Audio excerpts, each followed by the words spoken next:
how to get started. Yeah. And yeah, find your local harpist. Find your local harpist. I love it.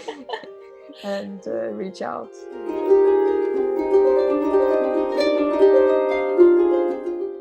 Okay. Hi, Justina. Welcome to Harp Connections. How are you doing today? Hello, thank you very much. I'm doing all right. You're doing all right? Yeah. Yeah. You are referred to me by Babette, who is Javier's teacher.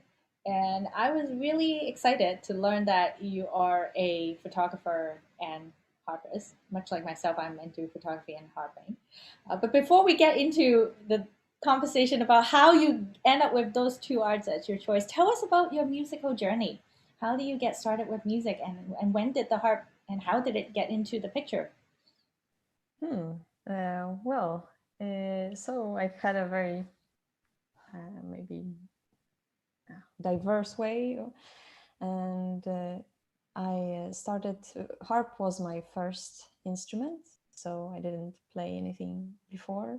Often, sometimes harpists often play piano before or something else, or yeah, you find the harp at a later point. But harp was the first instrument for me, and I started playing after my dad found a very obscure CD of old Breton music. So I don't know if you have listened to any Breton harpers from Brittany in France. Yes. But yeah, so I heard that kind of music, and it's played on wire-strung harp. So it sounds quite differently from the harp that I play now and that are the most common. Yeah, and I was mesmerized by the sound, and then we tried to find a teacher. But so I live in Sweden, and here the harp isn't a popular instrument at all. And yeah, but we managed to find my first teacher, and she was then a student at the Royal College here in Stockholm. And so that's how I started playing, and I started with Celtic harp, and then gradually I switched to pedal harp more. And here in Sweden, there's not really any folk scene, or you don't play folk harp at all. So there are only classical players here. So it's natural that when you become better, then you switch to pedal harp and start playing classical music and orchestral music.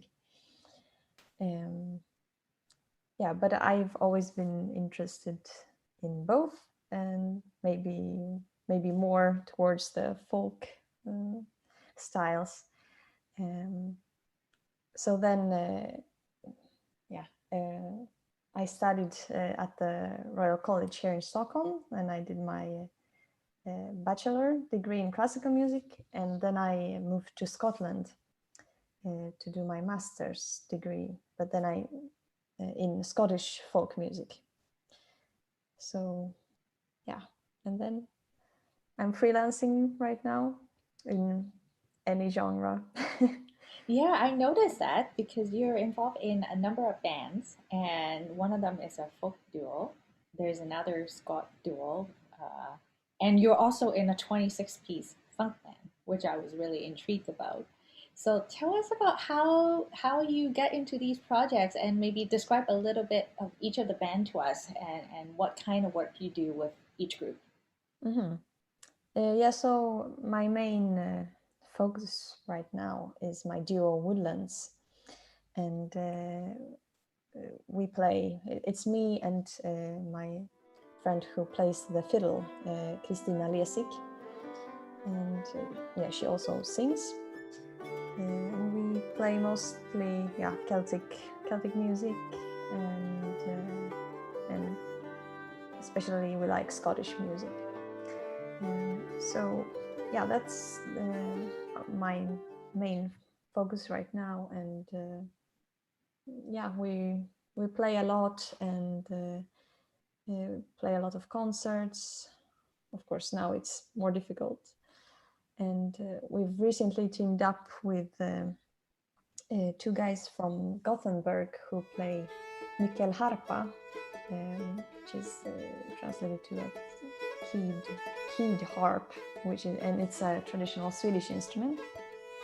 And the other one plays guitar. So now we play also as a quartet to have a more bigger sound. Yeah, but we have played for a number of years now, and yeah, just recorded our debut album last year. So that was a new experience, and yeah, a lot of work towards that. I read about that on the Carmack website because they carry your CD. And Yes, they yeah, mentioned that you did a project called, I think it's Christmas with Woodlands, yeah. where you have made a series of videos with holiday music. Tell Mm. us about that collaboration. That was there were some really interesting song choices in there. Ah, yeah, that was also a totally new collaboration. So it's good when we have the Woodlands, like the duo that is really strong, and we really know each other and are the others playing very well, and how to collaborate. And then it's easy to for example, yeah, reach out to some other people and yeah, make something bigger. So yeah, so we teamed up with one other fiddle player and then a guitarist, and yeah, we picked different repertoire from the Swedish and the English Christmas carols, and mixed it up with Celtic tunes. Yeah, they Yeah, sound really wonderful, and I definitely will put some links to those videos in the video yeah, description a for bit our too late, wrong season, but but for next year maybe. Yes, well, I like to listen to music regardless of the season. If Yeah. it's a good piece of music, I'll listen to it. So I'll definitely make sure we mention that. And what about the funk band? Tell us about the big Yeah, orchestra. yeah.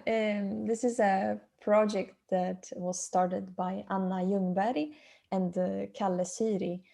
And Anna Ljungberg is the composer for this band, and Kalle Syri is the producer. And yeah, it started just as an idea to bring together people from different genres and different backgrounds. Um, that yeah, so each one of us has a different journey in that band. Some are classical musicians, some are jazz musicians, some singer songwriter or folk musicians. So it's a very wide spectrum, but everyone in that band loves funk music and groove and dance music. So that's I guess what brings everyone together. And also it's a completely how do you say, like everyone does it for free. So um, yeah, that has also helped, that what we're doing is we really want to do it, we really want to be there. Yeah, you're passionate about it. You want to be a part of it. Yeah, and well, it's great music and written by Anna, and yeah, everyone really loves the style, and yeah, it's really happy and yeah, groovy, and also some moments are more film like, so like film music. So we can really reach out to different types of people as well. But yeah, and we've met up I think 3 times. First time was around 3 years ago, I think, and then we played some concerts. Then we met up another time 1 year later, um, and then we recorded an EP with the music that we've got right now, and everyone recorded it at different times. So each section in the band recorded it separately. So it took us quite some time to put it together.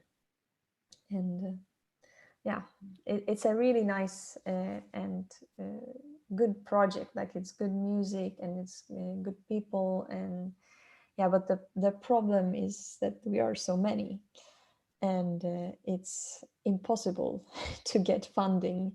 And also it's very difficult with concerts, of course, right now as well. And there's so much administration and organization that you might not think about in the beginning. But if it's around 30 people that need to get transported from one place to another, and everyone has got their own instrument and need mics, and yeah, there's just so many things to think about. So um, that's why the project is not really how to say, um, it's not very active right now. And especially now in these times, if we're 30 people, it's illegal to meet up. So Yeah. There are some really cool clips that I've seen in the Facebook group for the orchestra. So I think we can definitely check those out while we're yeah, waiting for new music to yeah, come from the yeah. band. Hopefully in the future. That's awesome. So, how did you choose to be a harpist photographer combo? I'm very interested in knowing that because I am also into harp and photography, and I have my reasons.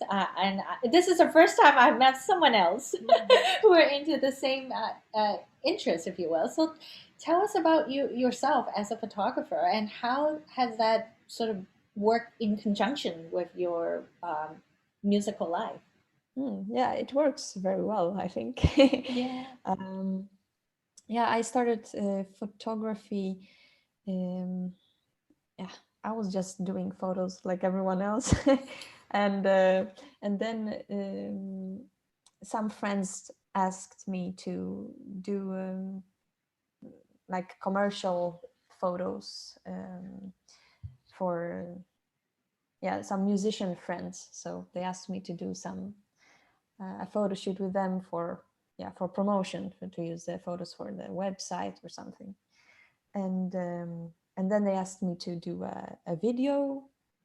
So I did that, and then I started doing it more and asking friends for photo shoots. And yeah, I've had many. The most pictures I take are for musician friends that need photos. And yeah, which is really nice because yeah, I know what kind the photos those are and what they need. And yeah. And are you the one who planned all the photos for your own use then when you're shooting your press photo? Are you one like me that I literally I always tell the photographer this is exactly the shot I want? Or uh, do you get someone yes. else to be creative? No, it's mostly me. Yeah, Yeah. because yeah, with photography, um, what I like is or I often see like what I want to have. And also it's like with music and all other forms of art, that I don't know, I feel that there is some kind of harmony, and that some it like it feels good when something is complete, or when you know it's done or something like that. um yeah. You have a piece of music on your YouTube channel. It's called Expecting Unicorn. And it is, I think you're playing the harp, and your friend Chloe is playing the fiddle in that piece of music. And it was really lovely. Can you tell us about the story behind that particular piece of music, or maybe how do you go about creating music in general? what's your creative process? Yeah. Okay, so with the video, that is another project that I had when I lived in Scotland. So I play with Chloe Bryce, a fiddle player, and yeah, that video is a funny story because we filmed it in the Glasgow Botanic Gardens, and normally you have to ask for permission to film in those kind of places, but we thought we'd just risk it and sit down and and go there and do the video. And yeah, it all went well until we weren't finished, and then a guard came and said, "Hey, you can't be here," because we were sitting like in the middle of the gardens. It's like a great glass house, and in the very entrance. So people were of course seeing, and yeah, but then the guard came and said, you have to ask it's not, you can't do this here. And we were very scared and like, oh no, because we weren't finished. Yeah, but then he said, oh, okay, this time it's fine, but next time remember. That's so But nice of the yeah, guy. it's a very beautiful place, so I'm happy we filmed it there. Yeah, it is very beautiful, and the music is lovely too. Yeah. Yeah. And with Chloe, yeah, we played for maybe around a year, but when I had to move back, so I moved back to Sweden because of the pandemic, where my home is, and well, all projects that I had planned there had to wait, or yeah, they're on hold, so to say. And that is something I've noticed about a lot of your work is you collaborate with a lot of other people, and depending on the country you're in, the pandemic is affecting us sort of at different level. Yeah, But it's still it is a factor, right? So hopefully you'll get to go back to some of these yeah, collaborations we'll that see you're working on. how the Um, world will look. yeah, right. But, there's hope. There's hope, right? Fingers crossed we can all get gather together again in the near future. Um, when there's a lot of us who are still looking for our aesthetic styles as a musician or artist in general. What are your thoughts on finding your own style? What are some of your um, processes in developing your style as an artist that you can maybe share with Hmm. us? Is there any thoughts that you'd Um, like to share? well, I think it depends many things. um, for example, yeah, first thing is what you like listening to, what you are like attracted to, what is the style that resonates with you. And I think firstly is knowing that. And yeah, for me it was for a long time um, I didn't really know, because here in Sweden, as I mentioned, the classical harp is the main. Uh, there isn't really nothing else. There's maybe one jazz harp player in Sweden, and you aren't exposed to um, other styles and other possibilities really at all, and not even encouraged to find it. So it wasn't even yeah, until I went to Scotland that I saw that, oh, you can do different things with a harp than just play classically, because I thought that was the only way. And I thought many times to about quitting playing the harp and changing instrument, um, because I didn't think it really, yeah, fitted my personality, or yeah, what I wanted to play, what kind of music. But then I realized actually you can play whatever you want. No That's one's telling true. you. No one's telling you um, what that you can't play something.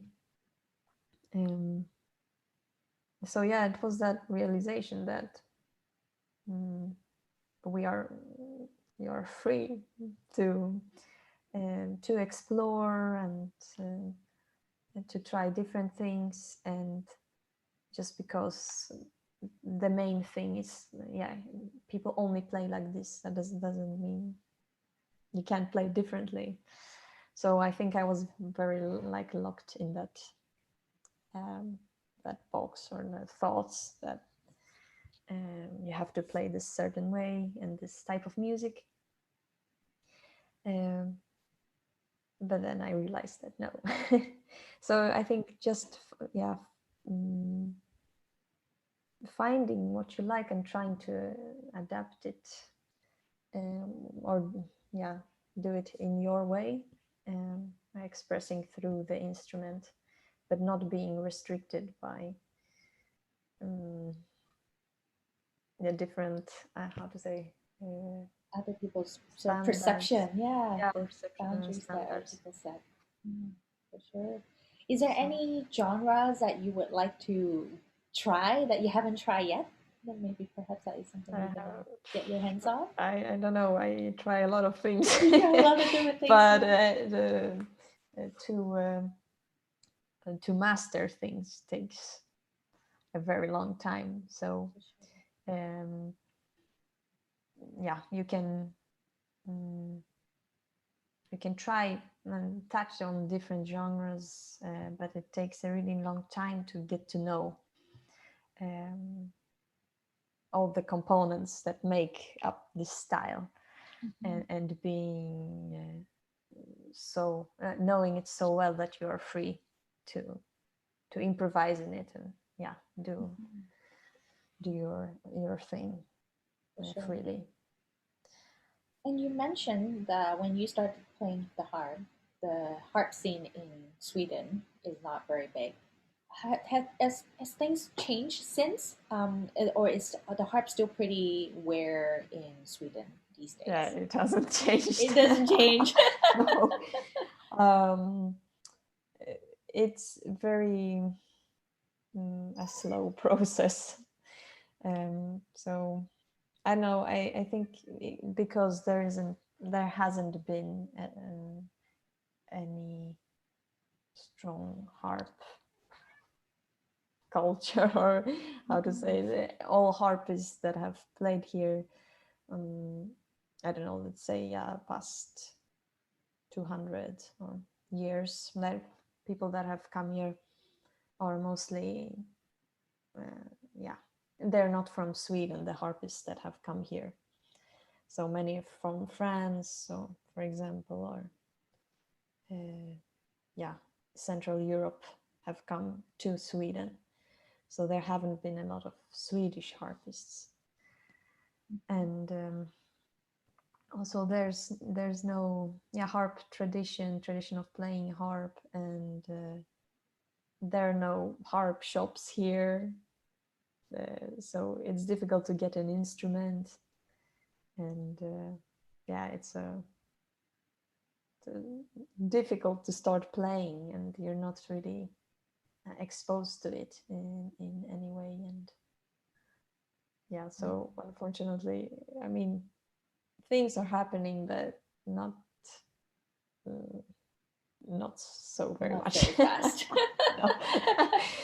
What would you say then to the audience, if we have any Swedish audience out there who are contemplating the harp? What is your message to them? How to get uh, started? how to get started? I mean, Yeah. yeah, find your local harpist. Find your local harpist. I love Yeah. it. And reach out. Yeah, just ask.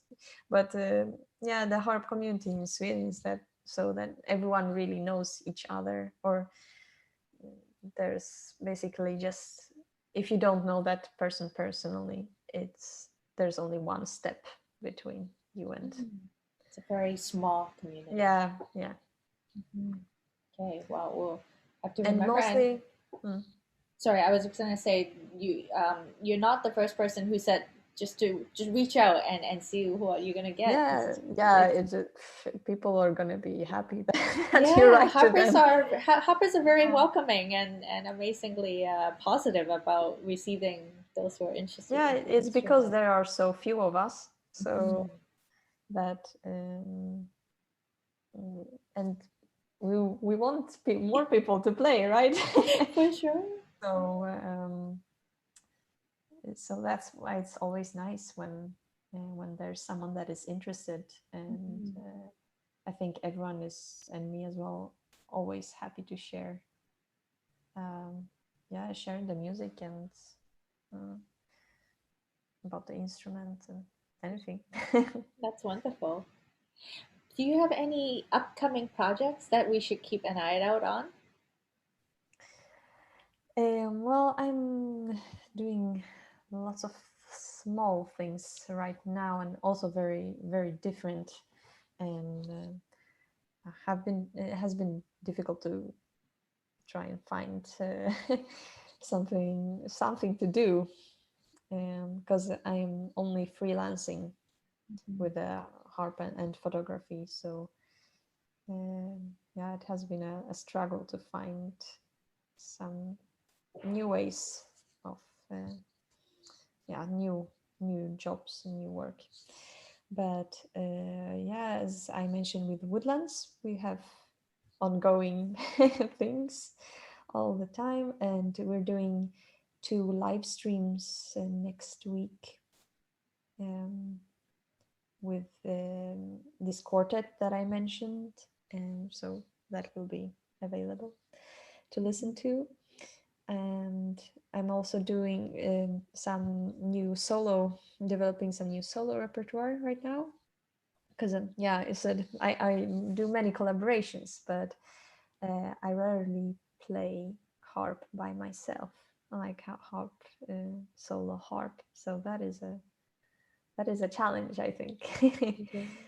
um, so that I'm recording some solo harp.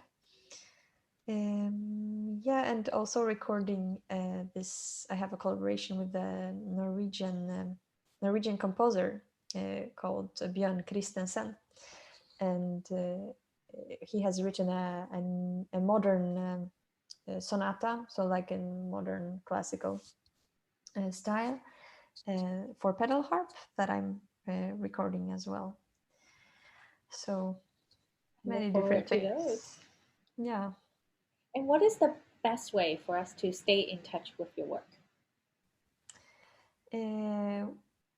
Follow me on the Instagram, and add me on Facebook as well.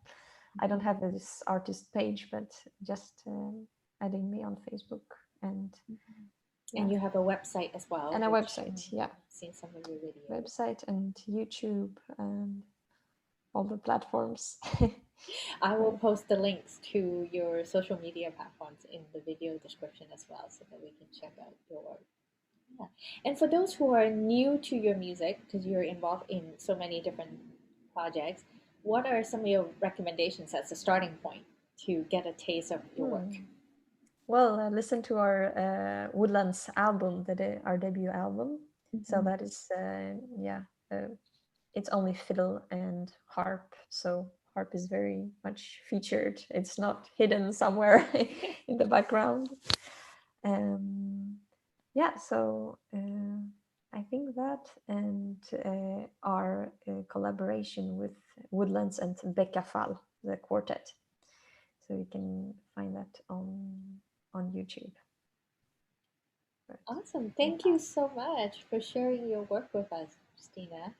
It's really great to see that there are so many harpists doing really interesting work, and I'm very excited to share the work with everyone who's watching the interview. So thank you very much for spending the time and talking to me.